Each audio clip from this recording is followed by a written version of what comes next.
Hello friends, Sumata art and education में आपका स्वागत है। आज हम जीवमंडल देखेंगे।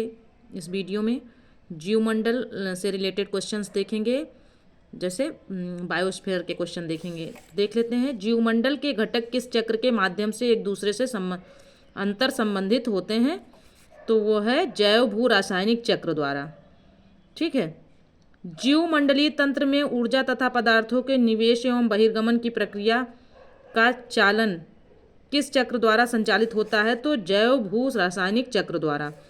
पारिस्थितिकी तंत्र में तत्वों के चक्रण को क्या कहते हैं? तो जैव भू रासायनिक चक्र कहते हैं। जीवमंडल एक खुला या विवृत तंत्र ओपन सिस्टम है। इसका आशय क्या है? इसका आशय यह है कि जीवमंडल में ऊर्जा का सतत आगमन तथा पदार्थों का सतत बहिर्गमन होता रहता है। समस्त पृथ्वी का क्षेत्रफल कितना है? तो 51 करोड़ वर्ग किलोमीटर। स्थल मंडल का क्षेत्रफल कितना है? तो 15 करोड़ वर्ग किलोमीटर और 29% कह सकते हैं। भूपर्पटी क्रस्ट में किस तत्व की मात्रा सर्वाधिक पाई जाती है? तो ऑक्सीजन की 46.0% या 46% कह सकते हैं।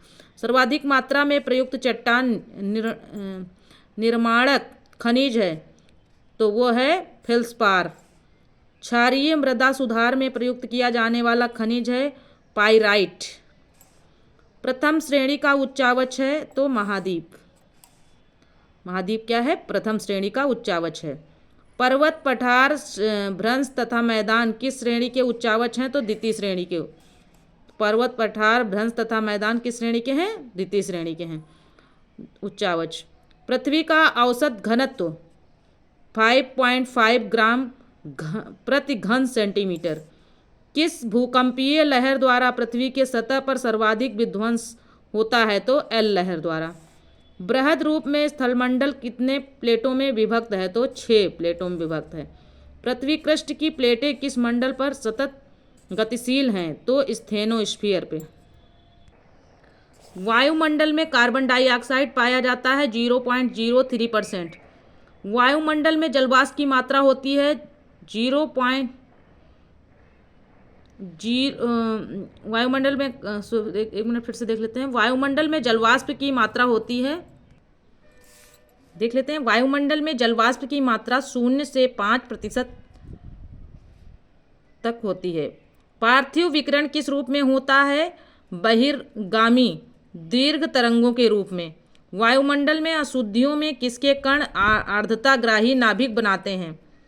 तो नमक के कण। आकाश का नीला रंग प्रातः एवं गोधूलि के समय आकाश की लालिमा का कारण होता है, प्रकाश का प्रकीर्णन के कारण। क्षोभ मंडल का सामान्य ताप पतन दर है 6.5 डिग्री सेंटीग्रेड पर 1000 मीटर ऊंचाई। सामान्यतः वायुमंडल के किस मंडल में ओजोन मंडल पाया जाता है? तो समताप मंडल में ओजोन मंडल पाया जाता है। वायुमंडल के किस मंडल में तापमान -80 डिग्री सेंटीग्रेड पाया जाता है? तो मध्य मंडल में। मानव कौशल द्वारा प्रभावित जैवमंडल को कौन सी संज्ञा प्रदान की गई? तो नूस्फीयर की। वह मंडल जिसमें विद्युत आवेशित कण आयन तैरते रहते हैं और जहाँ से रेडियो तरंगें पृथ्वी की ओर परावर्तित हो जाती हैं, किस मंडल की संज्ञा से अभिहित किया जाता है? यानी किस मंडल में है तो उसको कौन सा मंडल कहते हैं? तो उसको आयन मंडल कहते हैं। फिर है दृश्य प्रकाश किरण। दृश्य प्रकाश किरण सूर्य से विकिरित कुल ऊर्जा का कितना प्रतिशत होता है? तो वो होता है 41%। अवरक्त किरणों की तरंग लंबाई होती है, अवरक्त किरणों की तरंग लंबाई 0.7 से 300 यानी 0.7 से 300 माइक्रोन के बीच होती है। सबसे लंबी तरंगें होती हैं रेडियो तरंगें। वायुमंडल तथा स्थलमंडल का ऊष्मा बजट है वायुमंडल का 48% है और एवं स्थलमंडल का 51%। कोहरा तथा पाला की उत्पत्ति का कारण है तापीय प्रतिलोमन। तापीय प्रतिलोमन। कोहरा पाला क्यों होता है? तापीय प्रतिलोमन के कारण होता है। कहाँ पर शरद ऋतु नहीं पाया जाता है? भूमध्य रेखा के पास शरद ऋतु नहीं पाया जाता है। पृथ्वी पर पवन संचरण का कारण है वायु दाब प्रवणता। अश्व अक्षांश किसे कहते हैं? 30 डिग्री से 35 डिग्री उत्तरी अक्षांश को कहते हैं। व्यापारिक हवाओं का विस्तार पाया जाता है 30 डिग्री उत्तरी से 30 डिग्री दक्षिणी से अक्षांशों के बीच। मानसून जलवायु की उत्पत्ति का कारण है। मानसून जलवायु की उत्पत्ति का कारण अंतरा उष्णकटिबंधीय अभिसरण मेखला में मौसमी परिवर्तन के कारण। चीखती साठा क्या है? 60 डिग्री यानी 60 डिग्री दक्षिणी अक्षांश की तूफानी पछुआ हवा क्या है? चीखती साठा है। चिनूक तथा फान कहाँ की स्थानीय हवाएं हैं? चिनूक तथा फान कहाँ की स्थानीय हवाएं हैं? राकी पर्वत के पूर्वी ढाल एवं फ्रांस। किस बादल के आगमन पर चंद्रमा तथा सूर्य के चारों ओर प्रभामंडल का निर्माण होता है?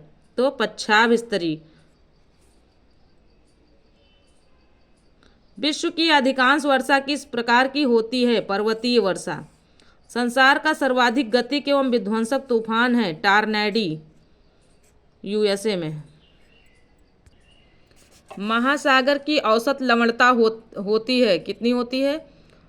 35%। फ्रेंड्स, इसको फिर से देख लेते हैं। महासागर की औसत लवणता होता है 35 प्रति हजार। ठीक है। महासागर की लवणता का प्रमुख कारक है सोडियम क्लोराइड। संसार की सर्वाधिक लवणता वाली झील है वान झील, टर्की में है और 330 प्रति हजार इसकी लवणता है। चूना तथा सिलिका प्रधान उज है। चूना प्रधान जो है टरोपाड एवं सिलिका प्रधान उज कौन सा है? रेडियोलेरियन रेडियोलेरियन। यहाँ फिर से देख लेते हैं। चूना तथा सिलिका प्रधान उज है, तो चूना प्रधान उज कौन सा है? टरोपाड है। एवं सिलिका प्रधान उज कौन सा है? रेडियोलेरियन। फिर है सागर तली में रहने वाले जीवों को क्या कहते हैं? ये क्वेश्चन कई बार आया है, पूछा भी गया है। जो सागर की तली में रहते हैं जीव उनको बेंथस कहते हैं। सामान्यतः सागरीय जल के, ये सागर तली वाला इंपॉर्टेंट है भाई। सामान्यतः सागरीय जल के सतह का औसत तापमान होता है 26 डिग्री सेंटीग्रेड 80 डिग्री फ़ारेनहाइट। उच्च ज्वार स्प्रिंग टाइड महीनों में कितने बार तथा कब आते हैं? 2 बार अमावस्या और तथा पूर्णमासी के समय। निम्न ज्वार नीप टाइड कब आता है? प्रत्येक पक्ष की अष्टमी को। कैलिफोर्निया, क्यूराइल, कनारी एवं लेब्राडोर की धाराएं किस स्वभाव की धाराएं हैं? तो ये ठंडी जलधाराएं हैं। एल नीनो पूर्वी ऑस्ट्रेलिया, क्यूरोशिया, फ्लोरिडा तथा गल्फ स्ट्रीम ये कैसे स्वभाव की धाराएं हैं? तो गर्म स्वभाव की जलधाराएं हैं। पुरानी जलोढ़ मृदा को कौन सी संज्ञा प्रदान की गई है? तो बांगर की। पुरानी जलोढ़ मृदा को क्या कहते हैं हम? बांगर कहते हैं। नई जलोढ़ मृदा को क्या कहते हैं? खादर कहते हैं। पौधों की जाति, उनकी संरचना एवं वृद्धि निर्भर करती है पर्यावरण के भौतिक एवं जैविक कारकों के अंतर संबंध पर। फ्रेंड्स, यह वीडियो यहीं तक था। मिलते हैं अगले वीडियो में, तब तक के लिए जय हिंद, जय भारत। अगर वीडियो पसंद आए तो चैनल को सब्सक्राइब करें, वीडियो को लाइक करें, अपने दोस्तों में शेयर करें। मिलते हैं अगले वीडियो में।